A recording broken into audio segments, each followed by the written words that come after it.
All right. Anyways, what's up, you guys? Glad you are back once again, as I am back once again, and really excited to talk to you guys today because if you've ever been in this situation before where you've been married and you're no longer divorced, you all know that the next part of that life is really challenging. Reason I say that is because there are so many opportunities that come up along the way that weren't there when you were married, meaning other women that maybe you've thought in your head, and now you have an opportunity to unleash pretty much all of those desires, all of those lusts, all of those things that you've been wanting to, and now there's nothing that's holding you back from achieving those goals except for the woman. If the woman is willing, then you're going to be willing. But we've all been there before where after marriage, it just seems like it's like, what else is there to this? Like, what else am I doing with my life? And most times people aren't getting themselves together right away. They're kind of playing the field and getting out there, dating, uh, going out to the bar, stuff like that, just whatever they can to enjoy themselves. I was there. I saw what that looked like for myself. So I am not exempt from this. But what I really want to talk about in this situation is how to avoid the rebound relationship after divorce, because that is literally one of the most destructive things that can take place. I get it. You want to go to the bar and hang out, whatever the case it is, or, be a little destructive to an extent. Like, I completely understand why you would want to do that and why you want to like loose up a little bit. But the one thing I will tell you is this: the rebound relationship is a dangerous, dangerous, dangerous game to play. The reason why I say that, well, first of all, let me explain what a rebound relationship. A rebound relationship is a relationship right after a divorce. Okay. So if you're in a relationship right after your divorce, meaning fresh within the first month, 2 months, you are probably in a rebound relationship. And I'd say 9 times out of 10, you are. Now, some people will say, oh, things are working fine and whatnot. Okay, well, they might be, but you haven't really, you don't know for sure, right? Because it's still new. And that's something that is very dangerous. It's very unhealthy. And so I want to make sure that I give you 5 reasons why you want to avoid the rebound relationship after divorce. Okay.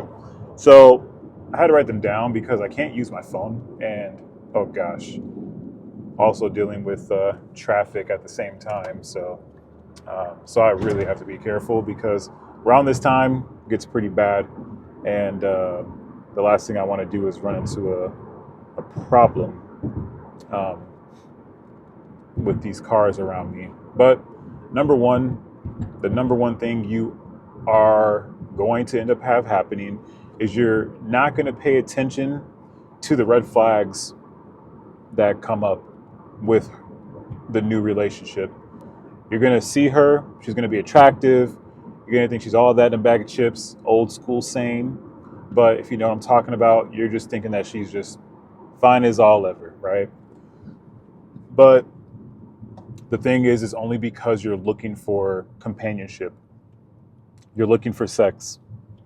And so you're not going to really pay attention to the red flags at all. You're going to just kind of miss those things. They're not going to even register on your radar. And if you choose to get into that relationship long term, then you'll end up seeing the red flags clear as day.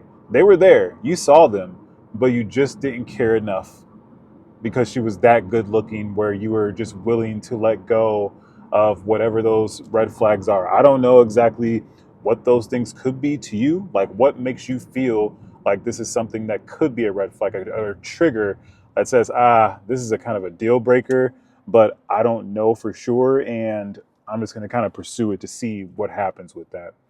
And the longer you're in that relationship, um, you end up now seeing how bad those red flags are. So let's say you find you have a girl who likes to play video games, and I just say that just because that's what I did. You have a girl who likes to play video games and she's competitive, right? It might be a cute turn on for a moment until you realize that her competitiveness is greater than yours. And then now it's like, now you got to tell her she has to relax or calm down or, stop taking it so seriously. And now that thing that used to be cute was no longer cute, but it was already a red flag in the beginning because you really don't want to be beefing with your girl over a video game. Like, heck no. So the red flags, you'll miss them because your desire is to quickly restore some type of feeling in your body that is lost from your last relationship. So that's why I say first thing that you're going to not pay attention to are the red flags. Number two, you're going to depend on her to pretty much meet all of your voids, right? All of those needs that you have. You're just going to share your sob story. You're going to talk to her, let her know how things went in your last relationship and how bad of a woman the girl was. And guess what? You might even give her some kudos and say, oh, well, I understand, maybe why she felt that way. I wasn't perfect in my relationship either, but that's just to give yourself an opportunity to get closer in, to have more of an opportunity to have the relationship. And so it's just, then guess what? She's going, oh, I feel so bad for you. Oh, that's tough. I completely understand where you're coming from. And you're going to have her trying to meet every single emotional need that you have, every sexual need that you have, pretty much everything. That's why I talk about the voids. It's things that that are missing because you have not taken the time to square yourself away before you get into a relationship. So now she's the one who has to pick up the pieces because of your broken heart. And that's just not fair because eventually she's going to realize it. She's going to recognize that, hey, I've literally been taking care of this guy for a very long time. And I'm just kind of done with it. I don't want to deal with that anymore. So like, she's not going to spend a lot of time trying to help you in that area anymore. So now what? Now you have two relationships you got to deal with. Two, because you expected her to meet your emotional need from beginning to end. And she's just not about that life. So I think that's kind of the area you need to really pay attention to, because if you haven't done it for yourself, then you can't expect anyone else to do it for you. That's going to be the biggest setup of your life. And you're going to be so upset that you did. Number three is you're going to compromise everything about yourself just to make sure that you don't lose this girl. So who are you today? And you know what's crazy about who you are today is you're not really sure. If you are divorced right now, you don't know who you really are. If you were married for 5, 10, 15 years and you're trying to figure out like who I am as a man, you are going to hurt, because if you get into a relationship right after that and you see that this person just seems so loving and caring and nice and considerate and heartfelt, and she's giving you everything that you want, like my pastor liked to say, you get the milk without buying a cow, and all that means is just you're getting sex and you don't have to have a ring on it. But you're going to compromise everything. So she's giving you good sex and she's taking care of you. She's cooking for you, cleaning for you, stuff like that. But you still don't really know who she is. You'll compromise everything about yourself to ensure that you hold on to her. And so you will sacrifice the person that you are, the person that you know that you need to be, for the person that she thinks that you should be. And that's backwards. You need to be the person that God has created you to be. And if you don't know what that is, then you got to get to know him, because he's the one who knows exactly who you are, how you operate. He knows everything about you. He knows your best version of you better than you know your best version of yourself. You haven't even seen those days yet. So again, compromise is right around the corner in every area of your life. You're willing to give up everything because you see someone finally good. You get a chance to hold on to something. You don't want to let it go. And that's where you'll end up compromising pretty much everything about you. And the last thing you really want to do is do that, because then if you don't know who you are now, you're really not going to know who you are after that relationship. Number 4, you're going to struggle with pride. You're going to have some friends, if you got some close ones, good ones, that will tell you, bro, like, you need to let that go. You need to give that up. Someone who mentioned something about that, like, don't you want to, like, have you not been to counseling or anything yet? You haven't done any of those things yet? And it's like, no, I'm good. You know, like things are fine. Everything's going well. I don't need to really rush into counseling. I'll tell you right now, it's a stupid thing to say. What makes you think you can get into another relationship quickly and think that that thing's going to go well and you have not taken care of your relationship? You're thinking crazy. It's the truth. And I'm sorry, man. I don't want to be the one to have to bear the bad news to you, but you are. And it's a sad thing because you can dig yourself a hole that you may not be able to get out of. And it'd be sad. It'll be a sad, sad situation because you're going to be so frustrated with yourself that you didn't just listen to somebody. Why did I let myself go through these 2 to 3 years of this crap? Now I'm deeper in another relationship. We ain't even married yet. And now I got to deal with the relationship of a person who I'm not married to and a person I was married to. Like, that's the roughest thing, just to not listen to someone who's been through it. Like, don't be so prideful where you can't allow yourself to listen to wise counsel, meaning someone who is speaking facts, someone who is telling the truth, someone who is being very honest with you because they care about you, they love you, they want to see you do well, they don't want to see you hurt. It was already tough for them to see you go what you went through. You think they want to see it again? No. They're going to be like, nah, man, no, bro, handle your business, right? If you do this, it's not about the woman anymore. Now it's about you. And that's the part you got to pay attention to. Do not let pride rule your life. Allow yourself to have those friends, those brothers who will come in and say, yo, come on, man, relax. Go get yourself healed up. Spend some time with your folks, you know, and just hang out. Be around away from the women. Be around from those away from those relationships because they're not going to benefit you at all. You might think they will. You might think they will, but they're not. They're just not, flat out. I'm telling you, I've been here before. And number 5, I kind of mentioned this a little bit already as we've talked about this, but you're not going to deal with your last relationship.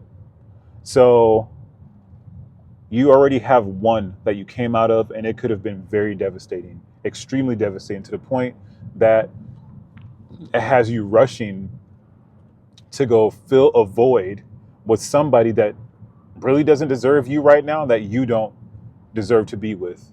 It's just a sticky situation, and you need to take time to heal. You need to take time to get your mind right and in order so that the next person who does come into your life doesn't have to deal with all of the baggage. It's almost impossible to get rid of every single thing that you dealt with in your past relationship. There's trauma, and there are things that are just that you went through that were very difficult. So it's hard to not compare things sometimes. But if you have not taken the time to heal yourself and you rush into a rebound relationship, then you have not given yourself any time to really figure out what it is that you need to do to make sure that this one is better set up for a long-term relationship. So not taking time to get healed from your past relationship, just know you're going to have a very, very difficult time trying to navigate. And I'm just telling you the truth. I want to turn this light on. Let me see something real quick. I guess I could have done that earlier, but I don't know. I really don't like to try and drive with this light on, but kind of is what it is right now.